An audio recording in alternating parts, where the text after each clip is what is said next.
എല്ലാവർക്കും one click P S C YouTube ചാനലിലേക്ക് സ്വാഗതം. നമ്മുടെ ഇന്നത്തെ വീഡിയോ കലാകായികം സാഹിത്യം സംസ്കാരം എന്ന് പറയുന്ന ടോപ്പിക്കിലെ പാർട്ട് 2 ആണ്. കാരണം കഴിഞ്ഞ ദിവസം നമ്മൾ പാർട്ട് 1 ചെയ്തിരുന്നു, അതെല്ലാവർക്കും ഇഷ്ടപ്പെട്ടു എന്ന് പറഞ്ഞതുകൊണ്ടാണ് നമ്മൾ വീണ്ടും പാർട്ട് 2 ചെയ്യുന്നത്. ഇതിൻ്റെ അകത്തും 2021 മുതൽ 24 വരെ PSC എക്സാമുകളിൽ ചോദിച്ച ഏറ്റവും ഇമ്പോർട്ടൻ്റ് ആയിട്ടുള്ള ചോദ്യങ്ങളും അവയുടെ എക്സ്പ്ലനേഷനുമാണ് നമ്മൾ ഈ ഒരു വീഡിയോയിലൂടെ നിങ്ങളുടെ മുന്നിലേക്ക് എത്തിക്കുന്നത്.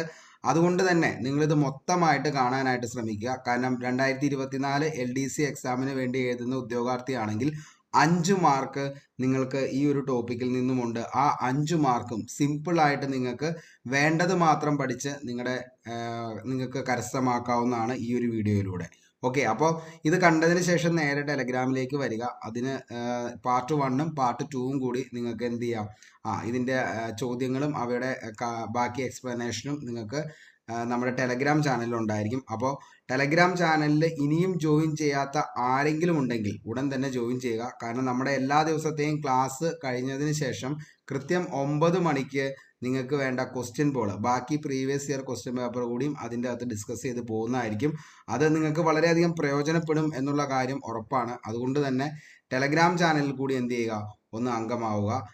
അപ്പോൾ ഇത്തരം കാര്യങ്ങളാണുള്ളൂ. നമുക്ക് നേരെ ചോദ്യങ്ങളിലേക്ക് പോകാം. 25 ചോദ്യങ്ങളാണ് പാർട്ട് 1ൽ നമ്മൾ ഡിസ്കസ് ചെയ്ത് ഇനി ഡിസ്കസ് ചെയ്യാൻ പോകുന്നത് ബാക്കി 25 ചോദ്യങ്ങളാണ്.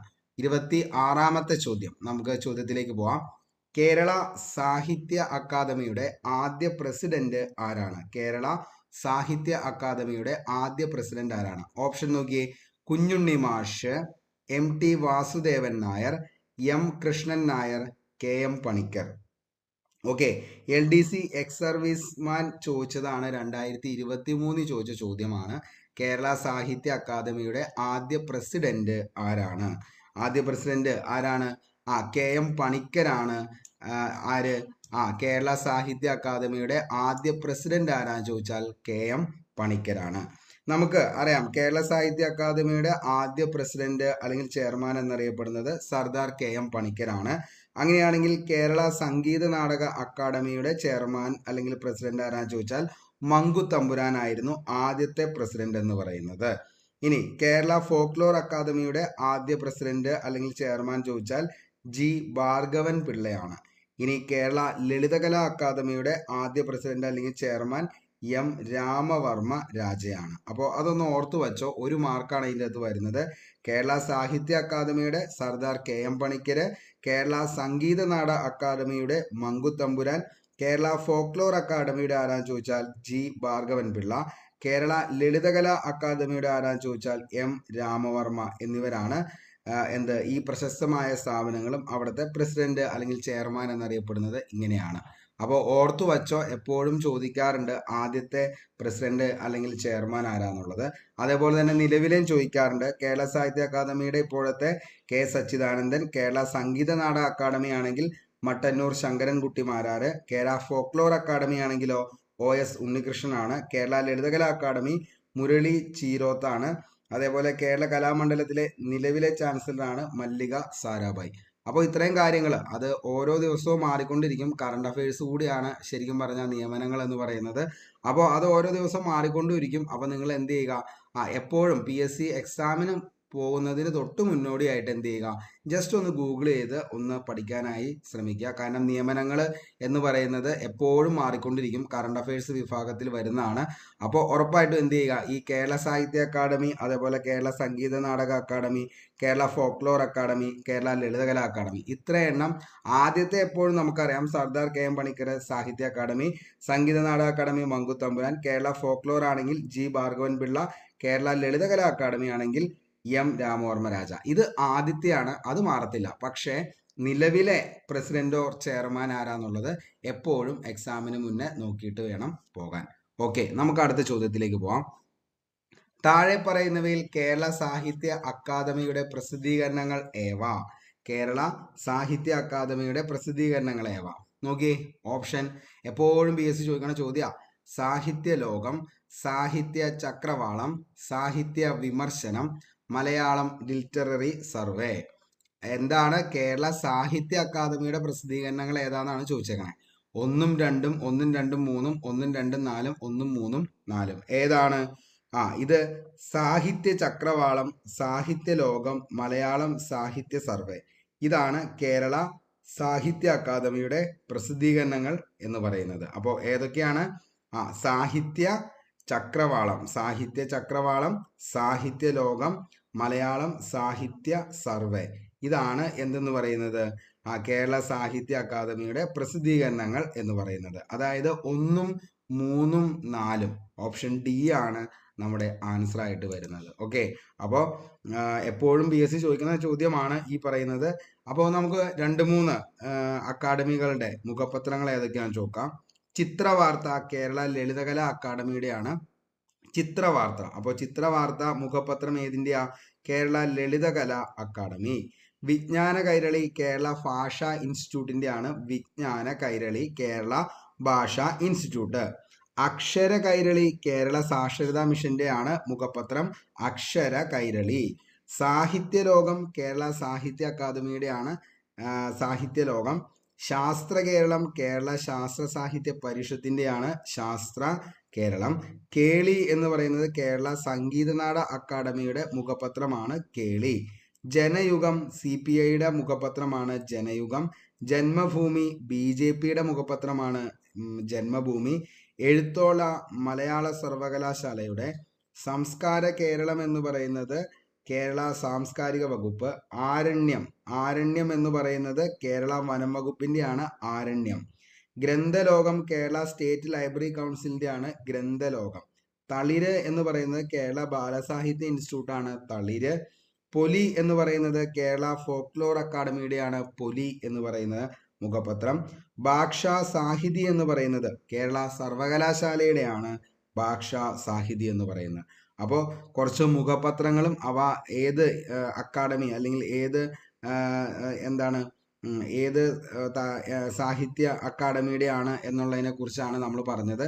വളരെ വ്യക്തമായെന്ന് കരുതുന്നു. ചിത്രവാർത്ത കേരള ലളിത അക്കാദമി, വിജ്ഞാന കൈരളി കേരള ഭാഷാ ഇൻസ്റ്റിറ്റ്യൂട്ട്, അക്ഷര കൈരളി കേരള സാക്ഷരതാ മിഷൻ, സാഹിത്യ ലോകം കേരള സാഹിത്യ അക്കാദമി, ശാസ്ത്ര കേരളം കേരള ശാസ്ത്ര സാഹിത്യ പരിഷത്ത്, കേളി Kerala Sangeetha Nataka academy, Janayugam CPI, Janmabhumi BJP, Ezhuthola Malayala സർവകലാശാല.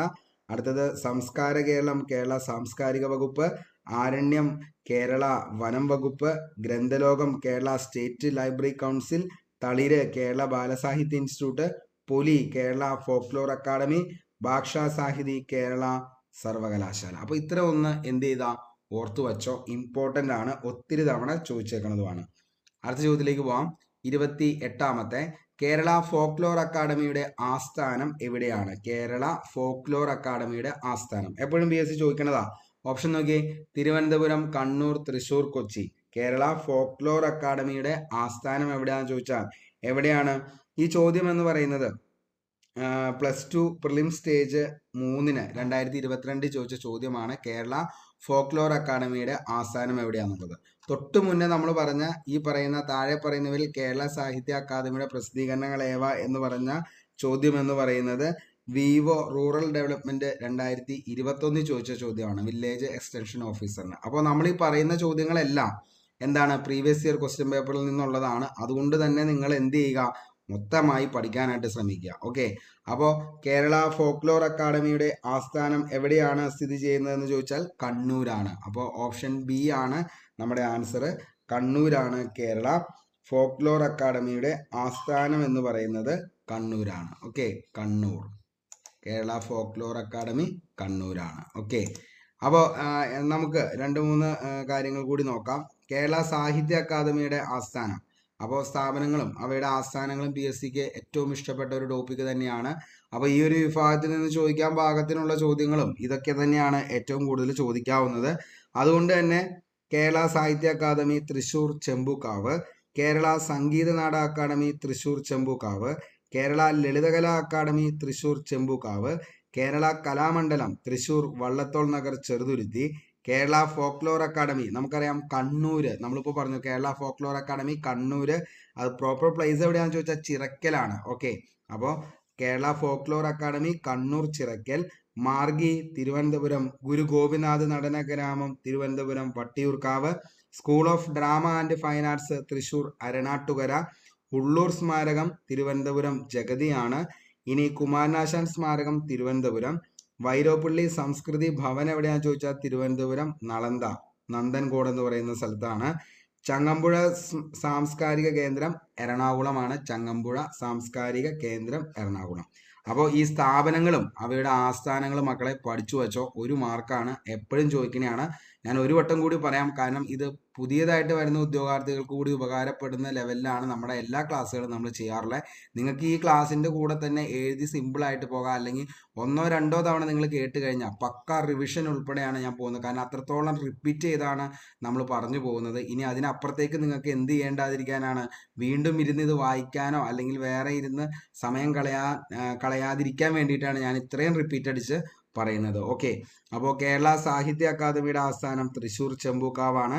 Kerala Sangeetha Nataka academy Thrissur Chembukkavu. Kerala Lalithakala academy Thrissur Chembukkavu. Kerala Kalamandalam Thrissur Vallathol Nagar Cheruthuruthy. Kerala folklore academy Kannur ചിറക്കലാണ്. Margi Thiruvananthapuram. Guru Gopinath Natanagramam Thiruvananthapuram Vattiyoorkavu. School of drama and fine arts Thrissur Aranattukara. Ulloor Smarakam Thiruvananthapuram Jagathy. Kumaranasan സ്മാരകം തിരുവനന്തപുരം. വൈലോപ്പിള്ളി സംസ്കൃതി ഭവൻ തിരുവനന്തപുരം നളന്ദ നന്ദൻകോട്. ചങ്ങമ്പുഴ സാംസ്കാരിക കേന്ദ്രം എറണാകുളം. വളരെ വ്യക്തമായെന്ന് കരുതുന്നു. നമുക്ക് അടുത്ത ചോദ്യത്തിലേക്ക് പോവാം. ഇന്ത്യയുടെ സാംസ്കാരിക ചരിത്രവുമായി ബന്ധപ്പെട്ട് താഴെ പറയുന്ന പ്രസ്താവനകളിൽ ശരിയായവ കണ്ടെത്തുക. പ്രസ്താവന രീതിയിലുള്ള ചോദ്യങ്ങളാണ് നമ്മൾ ശരിക്കും എന്താ പറയുക, ചെറിയ രീതിയിലൊക്കെ ഒന്ന് ഉരുട്ടുന്നത്. പക്ഷേ നന്നായിട്ട് പഠിച്ചു കഴിഞ്ഞാൽ നമുക്ക് അതും കിട്ടുന്നതായിരിക്കും. ഇന്ത്യയുടെ സാംസ്കാരിക ചരിത്രവുമായി ബന്ധപ്പെട്ട താഴെ നൽകിയിരിക്കുന്ന പ്രസ്താവനകളിൽ ശരിയായവ കണ്ടെത്തുക. അപ്പോൾ നോക്കിയേ, ഇന്ത്യയുടെ സാംസ്കാരിക ഇന്ത്യയുടെ സാംസ്കാരിക ചരിത്രവുമായി ബന്ധപ്പെട്ട് എന്താണ് താഴെ തന്നിരിക്കുന്ന പ്രസ്താവനയിൽ ശരിയായവ കണ്ടെത്തുക. ഒന്ന് എന്താണ്? കേരളത്തിൻ്റെ തനത് നൃത്തരൂപമാണ് ഭരതനാട്യം. കേരളത്തിൻ്റെ തനത് നൃത്തരൂപമാണ് ഭരതനാട്യം. കേരളത്തിൻ്റെ തനത് നൃത്തരൂപമാണ് ഭരതനാട്യം. കർണാടകയുടെ തനത് നൃത്തശാഖയാണ് സോപാന സംഗീതം. ഇന്ത്യയിൽ നിന്ന് ആദ്യമായി ലോക പൈതൃക പട്ടികയിൽ ഇടം നേടിയ അജന്ത എല്ലോറ ഗുഹകൾ, താജ്മഹൽ എന്നിവയാണ്.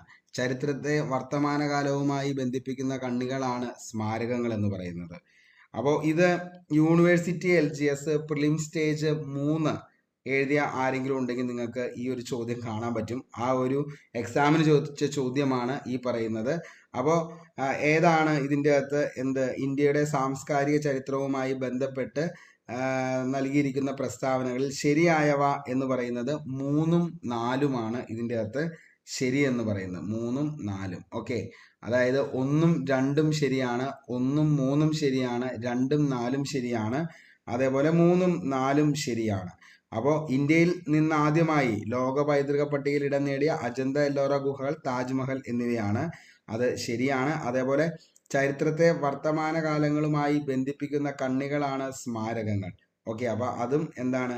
ശരിയാണ്. കേരളത്തിൻ്റെ തനതു സംഗീത സമ്പ്രദായം എന്ന് പറയുന്നത് സോപാന സംഗീതത്തെയാണ്. കേരളത്തിൻ്റെ തനതു സംഗീതം, ഓക്കെ, കേരളത്തിൻ്റെ ആണ് തനത് സംഗീത സമ്പ്രദായം സോപാന സംഗീതം. കേരളത്തിൽ ഉത്ഭവിച്ച തനത് ലാസ്യ നൃത്ത രൂപമാണ് എന്തെന്ന് പറയുന്നത്?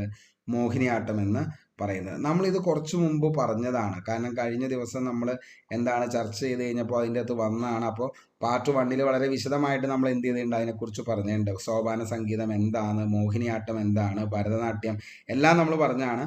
അപ്പോൾ കേരളത്തിൻ്റെ തനത് സംഗീത സമ്പ്രദായമാണ് സോപാന സംഗീതം. കേരളത്തിൽ ഉത്ഭവിച്ച തനത് ലാസ്യ നൃത്തരൂപം ഏതാന്ന് ചോദിച്ചാൽ അതേതാണ്?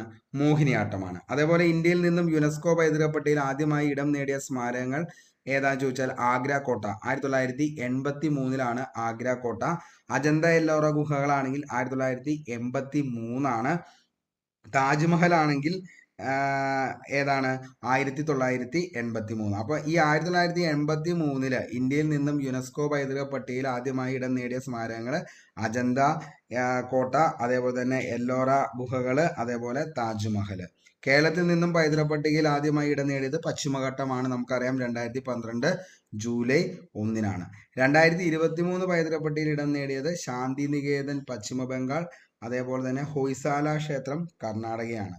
അതായത് ചരിത്ര പ്രാധാന്യമുള്ള സംഭവത്തിന്റെയോ വ്യക്തികളുടെയോ സ്മരണയ്ക്കായി സ്ഥാപിച്ചത് അല്ലെങ്കിൽ നിലനിൽക്കുന്ന അല്ലെങ്കിൽ അവശേഷിപ്പുകളെയാണ് സ്മാരകങ്ങളായി നമ്മൾ എന്ത് ചെയ്യുന്നത്, കണക്കാക്കുന്നത്. ഓക്കെ, അപ്പോൾ സ്മാരകങ്ങൾ എന്താന്ന് ചോദിച്ചാൽ ചരിത്ര പ്രാധാന്യമുള്ള സംഭവത്തിന്റെയോ വ്യക്തികളുടെയോ സ്മരണയ്ക്കായി സ്ഥാപിച്ചതോ അല്ലെങ്കിൽ നിലനിൽക്കുന്നതോ ആയ അവശേഷിപ്പുകളെയാണ് നമ്മൾ സ്മാരകങ്ങളായിട്ട് കണക്കാക്കുന്നത്. ഓക്കെ, അപ്പോൾ ഇത്രയും കാര്യങ്ങളാണ് ആ 4 ഓപ്ഷനിൽ നിന്നും കൂടി നമുക്ക് പഠിക്കാനുള്ളത്. വളരെ വ്യക്തമായെന്ന് കരുതുന്നു. നമുക്ക് കായികവുമായി ബന്ധപ്പെട്ട കാര്യങ്ങളിലേക്ക് പോകാം. ഇന്ത്യൻ ഒളിമ്പിക്സ് അസോസിയേഷന്റെ ആദ്യ വനിതാ പ്രസിഡന്റ് ആരാണ്? ഇന്ത്യൻ ഒളിമ്പിക്സ് അസോസിയേഷന്റെ ആദ്യ വനിതാ പ്രസിഡന്റ് LDC ബിവറേജ് ഡിപ്പാർട്ട്മെന്റിന്റെ എക്സാം 2023 ചോദിച്ച ചോദ്യമാണ്. അപ്പോൾ LD ബെവ്കോ 2023 ചോദ്യമായിരുന്നു. ഇന്ത്യൻ ഒളിമ്പിക്സ് അസോസിയേഷന്റെ ആദ്യ വനിതാ പ്രസിഡന്റ് ആരാണ്? ഓപ്ഷൻ നോക്കിയേ. അതായത് അഡില Sumariwalla, PT Usha, Shiny Wilson, Mary com. അപ്പോൾ ബെവ്കോ LDC ചോദിച്ച ചോദ്യമാണ്. നമ്മുടെ ഉത്തരം എന്ന് പറയുന്നത് ആരാണ്? PT ഉഷയാണ്. അപ്പോൾ ഇന്ത്യൻ ഒളിമ്പിക്സ് അസോസിയേഷന്റെ ആദ്യ വനിതാ പ്രസിഡന്റ് ആണ് PT ഉഷ. നമുക്ക് അടുത്ത ചോദ്യം കൂടി നോക്കിയതിന് ശേഷം നമുക്ക് എന്ത് ചെയ്യാം, അതിന്റെ എക്സ്പ്ലനേഷനിലേക്ക് പോകാം. ഓക്കെ, ഇന്ത്യയിൽ ഒളിമ്പിക്സ് അസോസിയേഷൻ പ്രസിഡന്റായി തിരഞ്ഞെടുക്കപ്പെട്ട ആദ്യ മലയാളി. ഇന്ത്യയിൽ ഒളിമ്പിക്സ് അസോസിയേഷൻ പ്രസിഡന്റായി തിരഞ്ഞെടുക്കപ്പെട്ട ആദ്യ മലയാളി. ഓപ്ഷൻ നോക്കിയേ. അഞ്ജു ബോബി ജോർജ്. ഇത് LGS ബ്ലൂ പ്രിന്റ് വാച്ച്മാൻ 2023 ചോദ്യമാണ് കേട്ടോ. അപ്പോൾ അഞ്ജു ബോബി ജോർജ്, ഷൈനി വിൽസൺ, PT ഉഷ, വത്സമ്മ. ആരാണ്? നമ്മുടെ സ്വന്തം PT ഉഷയാണ്. ഈ പറയുന്ന ഇന്ത്യയിൽ ഒളിമ്പിക്സ് അസോസിയേഷൻ പ്രസിഡന്റായി തിരഞ്ഞെടുക്കപ്പെട്ട ആദ്യ മലയാളി ആരാന്ന് ചോദിച്ചാൽ ആരാണ്? നമ്മുടെ PT ഉഷയാണ്. അപ്പോൾ ഓക്കെ ആണെന്ന് കരുതുന്നു. നമുക്കപ്പോൾ എന്താണ് PT ഉഷ എന്നുള്ളത് നമുക്ക് ജസ്റ്റ് ഒന്ന് എക്സാം പോയിന്റ് ഓഫ് വ്യൂവിൽ നോക്കാം. അതായത് 2022 രാജ്യസഭയിലേക്ക് രാഷ്ട്രപതി നാമനിർദ്ദേശം ചെയ്ത മലയാളി ആരാണ് എന്നൊരു ചോദ്യം PSC ഒത്തിരി തവണ ചോദിച്ചു. 2022 രാജ്യസഭയിലേക്ക് രാഷ്ട്രപതി നാമനിർദ്ദേശം ചെയ്ത മലയാളി PT ഉഷയാണ്. രാജ്യസഭയിലേക്ക് നാമനിർദ്ദേശം ചെയ്യപ്പെടുന്ന പ്രഥമ മലയാളി വനിതയും 7ാമത്തെ മലയാളിയുമാണ് PT ഉഷ. PT ഉഷയുടെ കായിക പരിശീലകൻ ആരാന്ന് ചോദിക്കാറുണ്ട്. OM നമ്പ്യാരാണ് PT ഉഷയുടെ കായിക പരിശീലകൻ. അതേപോലെ തന്നെ 2019 international association of athletic federations veteran പുരസ്കാരം നൽകി ആദരിച്ചു. ഒരു ഏഷ്യൻ ഗെയിംസിൽ ഏറ്റവും അധികം മെഡൽ നേടിയ താരം ആരാന്ന് ചോദിച്ചാലും അതും ആര് തന്നെയാണ്? PT ഉഷയാണ്. PT ഉഷയുടെ വിശേഷണങ്ങൾ PSCക്ക് എന്നും പ്രിയപ്പെട്ടതായിരുന്നു ഒരു കാലത്ത്. പയ്യോളി എക്സ്പ്രസ്, ഇന്ത്യൻ സ്പോർട്സിലെ ഗോൾഡൻ ഗേള്, ഇന്ത്യൻ ട്രാക്കുകളുടെ മൈതാനങ്ങളുടെയും റാണി എന്നറിയപ്പെടുന്നത് ആരാന്ന് ചോദിച്ചാൽ അതും ആര് തന്നെയാ? PT ഉഷയാണ്. അപ്പോൾ വിശേഷണങ്ങൾ ഒന്നുകൂടി പറയാം. അതായത് പയ്യോളി എക്സ്പ്രസ്, ഇന്ത്യൻ സ്പോർട്സിലെ ഗോൾഡൻ ഗേള്, ഇന്ത്യൻ ട്രാക്കുകളുടെയും മൈതാനങ്ങളുടെയും റാണി എന്നറിയപ്പെടുന്ന വ്യക്തി ആരാന്ന് ചോദിച്ചാൽ അതും ആര് തന്നെയാ? PT ഉഷയാണ്. ഇന്ത്യൻ ട്രാക്കുകളുടെയും മൈതാനങ്ങളുടെയും റാണി. അപ്പോൾ golden girl, Payyoli express, Indian ട്രാക്കുകളുടെയും മൈതാനങ്ങളുടെയും റാണി എന്ന പേരിൽ അറിയപ്പെടുന്നതും ആര് തന്നെയാ? നമ്മുടെ PT ഉഷയാണ്. അതേപോലെ തന്നെ എന്താണ് ഉഷ സ്കൂൾ ഓഫ് അത്ലറ്റിക്സ് സ്ഥിതി ചെയ്യുന്നത് ചോദിക്കാറുണ്ട്. അത് കിനലൂരാണ്, ബാലുശ്ശേരി, കോഴിക്കോട്. ഓക്കെ, അപ്പോൾ ഉഷ സ്കൂൾ ഓഫ് അത്ലറ്റിക്സ് സ്ഥിതി ചെയ്യുന്നത് കിനലൂർ, ബാലുശ്ശേരിയാണ്. PT ഉഷ കോച്ചിങ് സെന്റർ സ്ഥിതി ചെയ്യുന്നത് തിരുവനന്തപുരത്താണ്. അപ്പോൾ PT ഉഷ കോച്ചിങ് സെന്റർ സ്ഥിതി ചെയ്യുന്നത് തിരുവനന്തപുരം. പ്രധാന പുരസ്കാരമാണ് പത്മശ്രീ 1985 ലഭിച്ചു. അപ്പോൾ പ്രധാന പുരസ്കാരം പത്മശ്രീ ലഭിച്ച വർഷം എന്നാ ചോദിച്ചു കഴിഞ്ഞാൽ എന്നാണ്? അത് 1985 ലഭിച്ചത്. അപ്പോൾ ഉഷ സ്കൂൾ ഓഫ് അത്ലറ്റിക്സ് സ്ഥിതി ചെയ്യുന്നത് Kinaloor, Balussery. PT Usha coaching centre സ്ഥിതി ചെയ്യുന്നത് തിരുവനന്തപുരം. വളരെ വ്യക്തമായെന്ന് കരുതുന്നു. നമുക്ക് അടുത്ത ചോദ്യത്തിലേക്ക് പോകാം. താഴെ പറയുന്നവയിൽ കേരളത്തിലെ അത്ലറ്റുകളിൽ ഉൾപ്പെടുന്നവർ ആരെല്ലാം? ഓപ്ഷൻ നോക്കി. PT ഉഷ, TC യോഹന്നാൻ, KM ബീനാമോൾ, ജിമ്മി ജോർജ്. വളരെ വ്യക്തമായിട്ട് തന്നെ മനസ്സിലായിട്ടുണ്ടാവും. PT ഉഷയുണ്ട്, TC യോഹന്നാൻ ഉണ്ട്, അതേപോലെ തന്നെ KM ബീനാമോൾ. പെടാത്തത് ഏതാണെന്ന് ചോദിച്ചു കഴിഞ്ഞാൽ ആരാണ്? അത് ആരാ ചോദിച്ചാൽ ജിമ്മി ജോർജ് ആണ്. അപ്പോൾ ഇതിൻ്റെ അകത്തെ ആൻസർ എന്ന് പറയുന്നത് ഏതൊക്കെയാണെന്ന് ചോദിച്ചു കഴിഞ്ഞാൽ ആൻസർ ഏതാണ്? 1, 2, 3. 1, 2, 3 എന്ത് ഈ പറയുന്ന താഴെ തന്നിരിക്കുന്നവയിൽ കേരളത്തിലെ അത്ലറ്റുകളിൽ ഉൾപ്പെടുന്നവരാണ് PT ഉഷ, TC യോഹന്നാൻ, അതേപോലെ തന്നെ ആരാണ് ഈ പറയുന്ന PT ഉഷ, TC യോഹന്നാൻ, KM ബീനാമോൾ. ഓക്കെ, അപ്പോൾ നമുക്കറിയാം 1986 സിയോൾ ഏഷ്യൻ ഗെയിംസിൽ 4 സ്വർണവും 1 വെള്ളിയും നേടി ഏറ്റവും മികച്ച അത്ലറ്റിനുള്ള സുവർണ പാദകം സ്വന്തമാക്കിയ താരമാണ് ആരെന്ന് പറയുന്നത്? PT ഉഷ. അപ്പോൾ 1986 സിയോൾ ഏഷ്യൻ ഗെയിംസിൽ 4 സ്വർണം 1 വെള്ളിയും നേടി ഏറ്റവും മികച്ച അത്ലറ്റിനുള്ള സ്വർണ പാദകം സ്വന്തമാക്കിയ താരമാണ് PT ഉഷ. 2000 യുക്രൈനിലെ കീവിൽ നടന്ന രാജ്യാന്തര മീറ്റിൽ 400 മീറ്ററിൽ PT ഉഷയുടെ 15 വർഷം പഴക്കമുള്ള ദേശീയ റെക്കോർഡ് എന്ത് ചെയ്തു? തിരുത്തി കുറിച്ച കായിക താരമാണ് KM ബീനാമോൾ എന്ന് പറയുന്നത്. ഓക്കെ, അപ്പൊ 2000 യുക്രൈനിലെ കീവിൽ നടന്ന രാജ്യാന്തര മീറ്റിൽ 400 മീറ്റർ PT ഉഷയുടെ 15 വർഷം പഴക്കമുള്ള ദേശീയ റെക്കോർഡാണ് തിരുത്തി കുറിച്ചത്.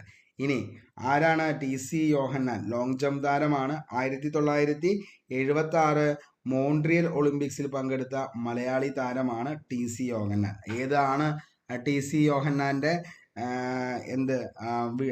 സംഭവം, അതായത് ഏത് ഇനമാണെന്ന് ചോദിച്ചു കഴിഞ്ഞാൽ അത് ലോങ് ജമ്പ് ആണ്. ഓർത്തു വെച്ചോ, TC യോഹന്നാൻ ലോങ് ജമ്പ് 1976 മോൺട്രിയൽ ഒളിമ്പിക്സ് പങ്കെടുത്ത മലയാളി താരം. ഇനി ആരാണ്? ജിമ്മി ജോർജ്. ഇറ്റലിയിലെ പ്രൊഫഷണൽ ക്ലബ്ബുകൾക്ക് വേണ്ടി കളിച്ച ആദ്യ ഇന്ത്യൻ വോളിബോൾ താരമാണ് ജിമ്മി ജോർജ്. അപ്പോൾ ഇറ്റലിയിലെ പ്രൊഫഷണൽ ക്ലബ്ബുകൾക്ക് വേണ്ടി കളിച്ച ആദ്യ ഇന്ത്യൻ വോളിബോൾ താരമാണ് ജിമ്മി ജോർജ്. അപ്പോൾ ഇത്രയും കാര്യങ്ങൾ. അപ്പോൾ ആരാണ് താഴെ തന്നിരിക്കുന്നവയിൽ കേരളത്തിലെ അത്ലറ്റുകളിൽ ഉൾപ്പെടുന്നവർ ആരൊക്കെയാണെന്ന് ചോദിച്ചാൽ PT ഉഷ, TC യോഹന്നാൻ, KM ബീനാമോൾ. ഓക്കെ, അപ്പോൾ വളരെ വ്യക്തമായെന്ന് കരുതുന്നു. നമുക്ക് അടുത്ത ചോദ്യത്തിലേക്ക് പോകാം. ഏഷ്യാഡിൽ സ്വർണം നേടിയ ആദ്യ മലയാളി വനിത ആരാണ്? അപ്പോൾ ഏഷ്യാഡിൽ സ്വർണം നേടിയ ആദ്യ മലയാളി വനിത ആരാണ്? ഓപ്ഷൻ നോക്കിയേ. PT ഉഷ.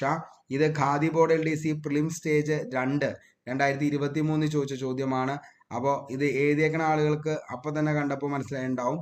അപ്പോൾ ഏതാണ്? Khadi board LDC prelim stage 2 ചോദിച്ച ചോദ്യം 2023. ഏഷ്യാഡിൽ സ്വർണം നേടിയ ആദ്യ മലയാളി വനിത ആരാണ്? ഏഷ്യാഡിൽ സ്വർണം നേടിയ ആദ്യ മലയാളി വനിത നോക്കിയേ. PT ഉഷ, ഷൈനി വിൽസൺ, മേഴ്സി കുട്ടൻ, അതേപോലെ MD വത്സമ്മ. അപ്പോൾ PT ഉഷ, ഷൈനി വിൽസൺ, മേഴ്സി കുട്ടൻ, MD വത്സമ്മ. ആരാണ്? MD വത്സമ്മയാണ്. MD വത്സമ്മ. അപ്പോൾ എന്താണ്? ഏഷ്യാഡിൽ സ്വർണം നേടിയ ആദ്യ മലയാളി വനിതയാണ് MD വത്സമ്മ. ഏഷ്യൻ ഗെയിംസ് വ്യക്തിഗത ഇനത്തിൽ സ്വർണം നേടിയ ആദ്യ മലയാളി 1982 MD വത്സമ്മയാണ്. ഏഷ്യൻ ഗെയിംസിൽ വ്യക്തിഗത സ്വർണം നേടുന്ന രണ്ടാമത്തെ ഇന്ത്യൻ വനിത. 1982 ഏഷ്യൻ ഗെയിംസ് 400 മീറ്റർ ഹഡിൽസിൽ 58.47 സെക്കൻഡിൽ റെക്കോർഡ് നേടിയാണ് MD വത്സമ്മ സ്വർണം നേടിയത്. പ്രധാന പുരസ്കാരം പത്മശ്രീ ആണ് 1983 ലഭിച്ചു. അപ്പോൾ ഏഷ്യൻ ഗെയിംസിൽ വ്യക്തിഗത ഇനത്തിൽ സ്വർണം നേടിയ ആദ്യ മലയാളിയാണ് MD വത്സമ്മ. ഏഷ്യൻ ഗെയിംസ് വ്യക്തിഗത സ്വർണം നേടിയ രണ്ടാമത്തെ ഇന്ത്യൻ വനിത. 1982 എന്താണ്? ഏഷ്യൻ ഗെയിംസ് 400 മീറ്റർ ഹഡിൽസിൽ 58.47 സെക്കൻഡിൽ റെക്കോർഡ് നേടിയാണ് MD വത്സമ്മ സ്വർണം നേടിയത്. വളരെ വ്യക്തമെന്ന് കരുതുന്നു. അടുത്ത ചോദ്യത്തിലേക്ക് പോവാം. ഗോദവർമ്മ രാജയെ സംബന്ധിച്ച് ശരിയായ പ്രസ്താവനകൾ കണ്ടെത്തുക. ഗോദവർമ്മ രാജ നമുക്കറിയാം, പറയുമ്പോൾ തന്നെ അദ്ദേഹത്തിനെ കുറിച്ച് വളരെ വ്യക്തമായിട്ട് ഒത്തിരി തവണ PSC എക്സാമുകളിലെ സ്ഥിരം സാന്നിധ്യം തന്നെയാണ് ഗോദവർമ്മ രാജ എന്ന് പറയുന്നത്. ഈ ചോദ്യം വരുന്നത് ഖാദി ബോർഡ് LDC സ്റ്റേജ് 3 ചോദിച്ചതാണ്. അതേപോലെ സ്റ്റേജ് 4 അദ്ദേഹത്തെ കുറിച്ച് ചോദിച്ചിട്ടുണ്ട്. അത്രത്തോളം ഇമ്പോർട്ടൻ്റ് ആയിട്ടുള്ള ഒരു പേഴ്സണാലിറ്റി തന്നെയാണ് ഗോദവർമ്മ രാജ. അതായത് കായിക കേരളത്തിന്റെ പിതാവ് എന്നറിയപ്പെടുന്ന വ്യക്തിയും ആര് തന്നെയാണ്? ഈ പറയുന്ന ഗോദവർമ്മ രാജയാണ്. കേരള സ്പോർട്സ് കൗൺസിലിന്റെ സ്ഥാപക പ്രസിഡന്റ്. ഒക്ടോബർ 13 ഇദ്ദേഹത്തിന്റെ ജന്മദിനം കേരള സർക്കാർ സംസ്ഥാന കായിക ദിനമായി ആചരിക്കുന്നു. കേരള വിനോദസഞ്ചാരത്തിന്റെ പിതാവ്. തിരുവനന്തപുരം വിമാനത്താവളത്തിന്റെ വികസനത്തിനു വേണ്ടി യത്നിച്ചു. അപ്പോൾ ഈ പറയുന്ന എന്താണ് പ്രസ്താവനകളിൽ എന്താണ് നമ്മൾ പറഞ്ഞത്? ശരിയായ പ്രസ്താവനകൾ കണ്ടെത്തുക എന്നതാണ് ഇതിൻ്റെ അകത്ത് നമുക്ക് പറഞ്ഞിരിക്കുന്നത്. അപ്പോൾ എന്താണ് ഒക്ടോബർ 1 കേരള സ്പോർട്സ് കൗൺസിലിന്റെ സ്ഥാപക പ്രസിഡന്റ് ശരിയാണ്. ഒക്ടോബർ 13 ഇദ്ദേഹത്തിന്റെ ജന്മദിനം കേരള സർക്കാർ കായിക ദിനം ശരിയാണ്. കേരള വിനോദസഞ്ചാരത്തിന്റെ പിതാവ് ശരിയാണ്. തിരുവനന്തപുരം വിമാനത്താവളത്തിന്റെ വികസനത്തിന് വേണ്ടി യത്നിച്ചു ശരിയാണ്. ഇവയെല്ലാം എന്ത് തന്നെയാണ്? ശരിയാണ്. അപ്പോൾ ഗോദവർമ്മ രാജ്യവുമായി ബന്ധപ്പെട്ട പ്രസ്താവനയിലെ ഈ പറയുന്ന പ്രസ്താവനകൾ എല്ലാം തന്നെ എന്താണ്? ശരിയാണ്. നമുക്ക് അടുത്ത ചോദ്യങ്ങളും നോക്കിയതിന് ശേഷം എക്സ്പ്ലനേഷനിലേക്ക് പോകാം. കേരള കായിക ദിനം ആചരിക്കുന്നത് എന്നാണ്? നമ്മൾ കുറച്ചു മുമ്പ് തന്നെ പറഞ്ഞ ചോദ്യത്തിൽ നിന്നും ഓപ്ഷനിൽ നിന്നും നമുക്ക് എന്ത് ചെയ്യാം? ഈ ഉത്തരത്തിലേക്ക് എത്താം. കേരള കായിക ദിനം ആചരിക്കുന്നത് എന്നാണ് എന്ന് ചോദിച്ചാൽ ഒക്ടോബർ 17, ഒക്ടോബർ 13, ഒക്ടോബർ 27, ഒക്ടോബർ 23. ഒന്നും നോക്കണ്ട, നമ്മുടെ ഉത്തരം എന്ന് പറയുന്നത് ഏതാണ്? ഒക്ടോബർ 13 എന്നതാണ് നമ്മുടെ ഉത്തരമെന്ന് പറയുന്നത്. അപ്പോൾ അത് വളരെ വ്യക്തമായെന്ന് കരുതുന്നു. അടുത്തൊരു ചോദ്യം കൂടി നോക്കാം. കേരള സ്പോർട്സ് കൗൺസിലിന് രൂപം നൽകിയത് ആരാണ്? കേരള സ്പോർട്സ് കൗൺസിലിന് രൂപം നൽകിയത് ആരാണ്? ഇത് khadi board LDC prelim stage 4 2023 ചോദിച്ച ചോദ്യമാണ്. കുറച്ചു മുമ്പ് ചോദിച്ച പ്രിലിം സ്റ്റേജ് 3, അടുത്ത് തൊട്ടു മുന്നേ ചോദിച്ച പ്രിലിം സ്റ്റേജ് 2. അപ്പോൾ ഗോദവർമ്മ രാജ്യവുമായി ബന്ധപ്പെട്ട 3 ചോദ്യങ്ങളാണ് khadi board LDC prelims 2, prelims 3, prelims 4 എല്ലാത്തിലും എന്ത് ചെയ്തിട്ടുണ്ട്? ചോദിച്ചു പോയിട്ടുണ്ട്. അത്രത്തോളം ഇമ്പോർട്ടൻ്റ് ആയിട്ടുള്ള ഒരു പേഴ്സണാലിറ്റി തന്നെയാണ് PSCക്ക് ആര്? ഗോദവർമ്മ രാജ എന്ന് പറയുന്നത്. അപ്പോൾ കേരള സ്പോർട്സ് കൗൺസിലിന് രൂപം നൽകിയത് ആരാ? ഗോദവർമ്മ രാജയാണ്. ആരാണ്? ഗോദവർമ്മ രാജ. ഓക്കെ, അപ്പോൾ നമ്മുടെ ഈ 3 ചോദ്യങ്ങളും നമ്മൾ എടുത്തു നോക്കുമ്പോൾ അതിന്റെ ഉത്തരം എന്ന് പറയുന്നത് ആരാണ്? ഗോദവർമ്മ രാജയാണ്. അതായത് കായിക കേരളത്തിന്റെ പിതാവ് എന്നറിയപ്പെടുന്ന വ്യക്തി ആരാന്ന് ചോദിച്ചു കഴിഞ്ഞാൽ അതിന്റെ ഉത്തരം ഗോദവർമ്മ രാജ അല്ലെങ്കിൽ GV രാജയാണ്. കായിക കേരളത്തിന്റെ പിതാവ്, അതേപോലെ തന്നെ കേരള ടൂറിസത്തിന്റെ പിതാവ് എന്ന പേരിൽ അറിയപ്പെടുന്നതും ഗോദവർമ്മ രാജയാണ്. അല്ലെങ്കിൽ കേണൽ ഗോദവർമ്മ രാജ, GV രാജ എന്നീ പേരുകളിൽ അറിയപ്പെടുന്നതും അത് ആര് തന്നെയാ? ഗോദവർമ്മ രാജയാണ്. GV രാജയുടെ ജന്മദിനമാണ് ഒക്ടോബർ 13 കേരള കായിക ദിനമായി ആചരിക്കുന്നത്. അപ്പോൾ GV രാജയുടെ ജന്മദിനം ഒക്ടോബർ 13 കേരള കായിക ദിനമായാണ് ആചരിക്കുന്നത്. അതേപോലെ തന്നെ എന്താണ്? കേരളത്തിലെ ആദ്യ സ്പോർട്സ് സ്കൂൾ സ്ഥാപിച്ചത് GV രാജ സ്പോർട്സ് സ്കൂളാണ്. കേരളത്തിലെ ആദ്യത്തെ സ്പോർട്സ് സ്കൂൾ സ്ഥാപിച്ചത് GV രാജ സ്പോർട്സ് സ്കൂളാണ്. കേരള സ്പോർട്സ് കൗൺസിൽ 1954 പ്രഥമ പ്രസിഡന്റും GV രാജ തന്നെയായിരുന്നു. അപ്പോൾ കേരള സ്പോർട്സ് കൗൺസിൽ 1954 പ്രഥമ പ്രസിഡന്റ് GV രാജ. 1937 തിരുവിതാംകൂർ സർവകലാശാല സ്ഥാപിതമായപ്പോൾ ഫിസിക്കൽ എഡ്യൂക്കേഷൻ ബോർഡിന്റെ തലവനായിരുന്ന വ്യക്തിയായിരുന്നു GV രാജ. തിരുവനന്തപുരത്തെ ടെന്നീസ് ക്ലബ്ബ് സ്ഥാപിച്ച വ്യക്തി. കേണൽ GV രാജയുടെ നേതൃത്വത്തിൽ കേരള ക്രിക്കറ്റ് അസോസിയേഷൻ രൂപീകൃതമായത് 1950 അപ്പോൾ കേണൽ GV രാജയുടെ നേതൃത്വത്തിലെ കേരള ക്രിക്കറ്റ് അസോസിയേഷൻ രൂപീകൃതമായ വർഷം 1950. GV രാജയോടുള്ള സ്മരണാർത്ഥം കേരള സ്പോർട്സ് കൗൺസിൽ ഏർപ്പെടുത്തിയ പുരസ്കാരമാണ് GV രാജ പുരസ്കാരം. അപ്പോൾ ആരോടാണ്? ഈ പറയുന്ന GV രാജയോടുള്ള സ്മരണാർത്ഥം കേരള സ്പോർട്സ് കൗൺസിൽ ഏർപ്പെടുത്തിയ പുരസ്കാരമാണ് GV രാജ പുരസ്കാരം എന്ന് പറയുന്നത്. അപ്പോൾ ഇത്രയും ചോദ്യങ്ങളാണ് GV രാജയുമായി ബന്ധപ്പെട്ട് നമുക്ക് പഠിക്കാനുള്ളൂ. ഏറ്റവും ഇമ്പോർട്ടൻ്റ് കേരള കായിക കേരളത്തിന്റെ പിതാവ്, കേരള ടൂറിസത്തിന്റെ പിതാവ്, GV രാജയുടെ ജന്മദിനം ഒക്ടോബർ 13 കേരള കായിക ദിനം. അതേപോലെ തന്നെ എന്താണ്? Kerala sports council, Kerala sports school, അതേപോലെ തിരുവിതാംകൂർ സർവകലാശാല സ്ഥാപിച്ചപ്പോൾ എഡ്യൂക്കേഷൻ ബോർഡിന്റെ തലവൻ. ഇത്രയും കാര്യം ആരുമായി ബന്ധപ്പെട്ട് പഠിച്ചിരിക്കണം? GV രാജയുമായി ബന്ധപ്പെട്ട് പഠിച്ചിരിക്കണം. അടുത്ത ചോദ്യത്തിലേക്ക് പോകാം. വളരെ വ്യക്തമെന്ന് കരുതുന്നു. 37ാമത്തെ ചോദ്യം. PR ശ്രീജേഷ് താഴെ പറയുന്നവയിൽ ഏത് കായിക ഇനവുമായി ബന്ധപ്പെട്ടിരിക്കുന്നു? PR ശ്രീജേഷ് ഒത്തിരി തവണ PSC ചോദിച്ച ചോദ്യമാണ് ആ ഒരു സമയത്ത്.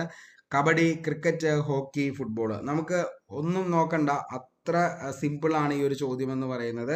ഈ ചോദ്യം 10th ലെവൽ പ്രിലിംസ് സ്റ്റേജ് 4 2022 ചോദിച്ച ചോദ്യമാണ്. അപ്പോൾ അതുകൊണ്ട് തന്നെ നമുക്കറിയാം ആരാണ് ഈ പറയുന്ന നമ്മുടെ PR ശ്രീജേഷ്. ഹോക്കിയാണ്, ഹോക്കി. അപ്പോൾ കായിക താരങ്ങളും കായിക ഇനങ്ങളും എന്ന് പറയുന്ന ഒരു സംഭവം നമുക്ക് എപ്പോഴും 1 മാർക്ക് അതിൻ്റെ നിന്ന് എപ്പോഴും PSC ചോദിക്കാറുണ്ട്. അതുകൊണ്ട് തന്നെ അതൊരു എന്താ പറയുക, ഓരോ കായിക ഇനവും അതേപോലെ തന്നെ അതിൻ്റെ കായിക താരങ്ങൾ ഏതാണെന്നുള്ളത് നിങ്ങളൊന്ന് പഠിച്ചു വച്ചോ. 1 മാർക്ക് നമുക്ക് അതിൻ്റെ നിന്ന് കിട്ടാം. Manuel Frederick hockey, Dhyan Chand hockey, Dhanraj Pillai hockey, VP Sathyan ഫുട്ബോളാണ്, Baichung Bhutia football, Sunil Chhetri football, Abhinav Bindra shooting ആണ്, അഞ്ജലി ഭഗവത് ഷൂട്ടിങ്, ഗഗൻ നരംഗ് ഷൂട്ടിങ്, ലിയാണ്ടർ പേസ് ടെന്നീസാണ്, മഹേഷ് ഭൂപതി ടെന്നീസ്, കിഡംബി ശ്രീകാന്ത് ബാഡ്മിൻ്റൺ ആണ്, Prakash Padukone badminton, Pullela Gopichand badminton, Neeraj Chopra athletics javelin throw, Vikas Gowda discus throw, Koneru Humpy ചെസ്സാണ്, ദീപിക പള്ളിക്കൽ സ്ക്വാഷാണ്, സാജൻ പ്രകാശ് നീന്തല്. അപ്പോൾ ഇത്രയും കാര്യങ്ങൾ കൂടി എന്ത് ചെയ്യുക, നിങ്ങൾ പഠിച്ചു വച്ചേക്കുക. ഏകദേശം നമ്മളൊരു 20ഓളം കായിക താരങ്ങളും കായിക താരങ്ങളുടെ ഇനങ്ങളെക്കുറിച്ചും ഇപ്പം നമ്മൾ പറഞ്ഞു.